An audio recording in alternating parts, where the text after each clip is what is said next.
বিশ্বনবী নিজের মাকে বেশি দিন পাননি। বিশ্বনবীর বয়স যখন 6 তখন ওনার আম্মাজান পৃথিবী থেকে ইন্তেকাল করেন। মায়ের কবরের সামনে দাঁড়িয়ে বিশ্বনবী শেষ বয়সে অনেক কেঁদেছেন।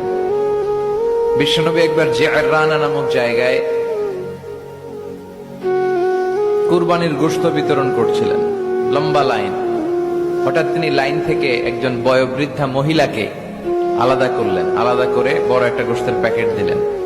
নিজের গায়ের চাদরটা খুলে মহিলাটাকে বসতে দিলেন। মহিলাও বিশ্বনবীর মাথায় হাত বুলিয়ে দিল। সাহাবারা তো অবাক, কে এই মহিলা যে বিশ্বনবীর চাদরের উপরে বসে, বিশ্বনবীর মাথায় হাত বুলিয়ে দেয়, বিশ্বনবী যাকে এত শ্রদ্ধা করে।